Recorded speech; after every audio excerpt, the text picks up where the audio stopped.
Injifannoo Walloo Sanbatee irratti argame ilaalchisee gabaabaa qabannee dhiyaanna. Egaa akkuma jedhee Sanbatee Wallootti waraanni bilisummaaf Oromoo fi humnoonni Tigraay Walloodhanii magaalattii to'ataniiru. Magaalaan kuni yookiin magaalaan Sanbatee egaa aanaa Jiillee dhummuugaatii fi magaalaa Guddoodha. Yeroo waraanni bilisummaa Oromootii fi waraanni Tigraay magaalaa kana to'atanitti waraanni guddaan akka adeemsifamedha. Jiraattonni kan nutti himanii halkanidha. Waraana guddaatu adeemsifame kan jedhani.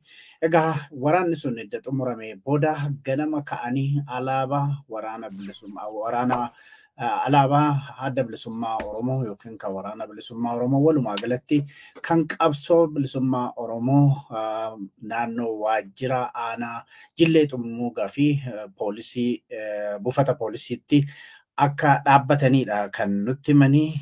Qabeenya uummataa immoo warra biltsiginnaatiin kaadiree akkasumas kaabinee akkasumas immoo makalaakaa warra jedhamanii waraana biltsiginnaatiin qabeenya hedduu saamamee akka fudhatanii deemanidha. Egaa jiraattonni akka nun jedhanitti qabeenya saamame kuni Finfinneen darbu. Finfinnee immoo dhiyeenyatti dhaqqabna Jawaar Mohaammed Faasii bilisa baafna jedhan warri Walloo. Egaa kan biraa naamusa waraanni bilisummaa Oromoo fi waraanni Tigraay qabanii hedduu dinqisiifatanii kan isaanii akka jedhanitti olola karaa maas miidiyaa yookiin miidiyaa mootummaatiin ololamaa tureen hedduu keenya shakkii qabna turre. Gaafa dhufan garuu bishaan burcuqqoo tokkootu bitatanii deemu malee wanti isaan saaman dubartii isaan gudeedan qabeenya isaan saaman hin jiru jedhanii naamusa isaan qabanii hedduu dinqisiifatanii. Ummanni Oromoo iddoo biraa jiru jedhan warri Walloo. Ummanni Oromoo iddoo biraa jiruusi nurraa barnoota argachuudhanii dafee bilisummaa isaa gonfachuu bilisummaa nu gonfachiisutu irra jira ergaa jedhu dabarsan. Alaabaan akkuma duraan dubbadhe alaabaan adda bilisummaa Oromoo yookiin immoo alaabaan qabsoo bilisummaa Oromoo waajjira bulchiinsa aanaa Jiillee dhummuugaa fi waajjira poolisii gubbaatti akka dhaabbatanii magaalaa isaanii sana immoo to'ataa akka jiranidha. Lolli wal fakkaatu garuu magaalaa sanarra haa fagaatan malee lolli wal fakkaatu magaalaa akka Bottee Goddaa akkasumas magaalaa naannoftuu jedhamu naannoo sanatti waraanni akka adeemsifamaa jiruuf immoo gara dugda duubaatti gara Shawaroobitti kan baqatee waraanni mootummaatii fi keessattuu warri shororkeessotaan beekaman kan akka faannoo kuni meeshaa gurguddaa gara magaalaa sanatti darbatanii yoo xiqqaatee manneen jireenyaa namoota gubachaa akka gubatanidha. Kanaaf ammas lolumarra jirra. Jarrachiin fagaannee garuu yeroo gabaabaa keessatti Finfinnee hin geenyaa kan jedhani. Kanaan maddiitti immoo qaamileen tokko yookiin odeeffannoon namoonni iddoo biraatiin kennanii Wallooni waraana keessa duwwaa marfamee hin jiru. Beelanis immoo waxalamaa jira. Kanaaf Oromoonni iddoo adda addaa jiranii akka nu dhaqqabanii kan jedhudha. Egaa warri yaada kennan Finfinnee seennee obbo Jawaar fa'aa mana hidhaatii yeroon itti baafnu gabaabaadha. Walumaa galatti uummanni keenya dammaqee wal dammaqsee bilisummaa isaatiif haa dhaabbatu jedhanii warri Wallooti. Isaan keessaa nama tokko kan afaan Oromootiin dubbise dhaggeeffadhaa. Gara booda immoo afaan Amaaraatiinis dubbisee isinii dhiyeessina.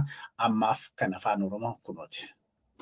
Bilisummaa Tigraay fi kan waraana bilisummaa Oromootiin waliin waraana mootummaa Itoophiyaatiin wal jiru jala galtee jirti. Edda baay'ee dhufaasa baay'eetu nurra bulee magaalaa karaa baanu dhabnee baraariin gadi naman baasu. Edda baay'ee dhufaasa dhagahamaa bulee marfamannee bullee amma kunoo amma akka bareetti to'annaa waraanaa adda bilisummaa Tigraay fi adda bilisummaa uummata Oromoo waboo jala galtee jirti. Baandiraan dhaabbattee jirti. Inni dhagahama baandiraan adda bilisummaa Oromoo dhaabbattee jirti. Hattuun isiin uummata burjaajessaa turte malee qabeenya uummataadha amma mijaa'eef zaraftee kaleessuma baddee jirti. Qabeenya uummataadha makiinaa waajjiraa makiinaa hojjetaa mootummootatti jamee kenname kan waajjiraan Jiillee dhummuugaa jiru zara saamanii So biyyirratti nakkeen akkasumatti baafatanii jiranii silaabatti dhaqanii jiran Finfinnee dhaqanis dhaquufis yaanaa biyya uummata Oromootiif akka ba'an hin qabanii baay'ee nu burjaajessanii nama meeqa karaa reeffa fudhannuu hin dhabne amma kunoo karaa reeffa keenya isatti barbaadatuudha karaa nama wal gaafatuudha karaa biyya keenya akkamitti as qabbaadhaa ta'ee nutti jirra ijoolleen dhufanillee isaan waraanaa baay'ee nama garaa bal'ataniidha hoo waa sirraa bitatan gartee waan ati gaafatteen sirraa bitanii yoo waa ati kenniteef hin barbaannu yoo birriin malee jedhanii bishaan ejanii sirraa fuudhanii dhuganii akka hattuu ishiisaniidha suuqa namaa cabsanii zarafanii bajaajii namaadha dirqamaan oofanii makiinaa nama dhuunfaa fudhatanii kana jechuun hin jiru. Amma gaagartee amma tokko xiqqoo nu barihuu jalqabe fakkaata akkuma kana uummanni Oromoo hawaasni Oromoo bal'aan gartee akka hawaasa Oromoo godina addaa Oromoo Walloo irraa laallatee bilisummaa ofiitiif tattaafatee dhiiraa dhalaa xiqqaa guddaa jaarti bilisummaa fatee bilisummaa gonfatee wal gonfachiisuu qabnaan jedha. Gaariidha. Mee alaabaan adda bilisummaa Oromoo akka gad. Jirri kun qabnee eenyuti jedhanii kan Oromooti ana Jiillee dhummuugaa jedhama magaalaa Sanbateetti jiraannaa jennaan waajjira keessan eeggadhaa jedhanii namni tokko karaa waajjirallee achiin gorree isa hattuun kanaan dura waajjira zarafanii maal godhanii hospitaala zarafanii jettee nama burjaajessaa turtes akka kijjiba tahe qaamaan ijuma keenya nagarre. Amma lolli jabaan kan deemaa jiru aanama keenya keessatti aanaa keenya amma bakki jiru aanaa magaalaa Sanbateedha kan jirru kanatti karaa amma godina Shawaa Kaabaa kanaan waldaan geessu aanama Sanbateedha kana jalatti kan bulu magaalaa Battee Goodaa naannottuu yookaan kan isaan maqaa dabsanii jawwa haajaniin baay'ee kanatti deemaa jira lolli jajjabaani.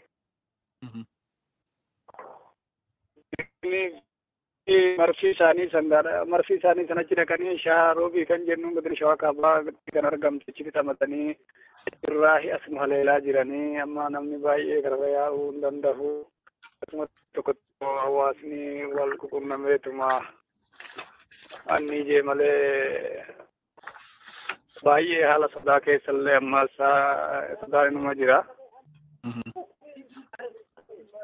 Waan amma kanaatu mul'ata magaalaa Sanbateedha kanan kee jiraadhu keessatti amma. Baay'ee uummanni xiqqaa guddaan bahee simannaa jira isaanumatu akka deengada caffaatti isin godhe simannaa keenya irratti caffatti deengada waan isin haleelee fakkaatu isin godha. Akkasumatti gartee amma hidda isaadhaas achi fageessitee balleessinu isin dura haleelaa mataa jaalalaa waraana obbo keessanii fi waraana bilisummaa mul'atti gara kanaa qabdan kana isin haleelaa karatti yaa'inaa janii miira mata miira qabu kan gartee baruttifatuu barbaadu ja'a jiran malee yaatanii miira kee galtanii waan tokko ofirra ga'uun barbaadinaa janii isaanumatu tajaaje malee uummanni baay'ee kabajaa fi wanni dhansimatuu barbaada dhokdokkeen oddoo nafsiin bajaajiin maareen qophaa'ee simannaa isaaniitiif egaa qophaa'ee turaan geenye dhabnyaa iddoo ofirraa balleessineetu booddee jennee gadda waan hin taane gatiin kaffalchiisan caffaa roogirratti jeniitu akkasii uummata tasgabbeessine. Interneetiin hojjetu tanaa gaagartee amma to'annaa isaanii jala gamta galleefoo nurraa nitorkii kutanis magaalaa Finfinnee irratti gartee obbo Jawaar Mahammad fa'aa wajjin kan isaaf jecha ilmaan Oromoo dhumaa jiran wajjin wal agarraan jabbu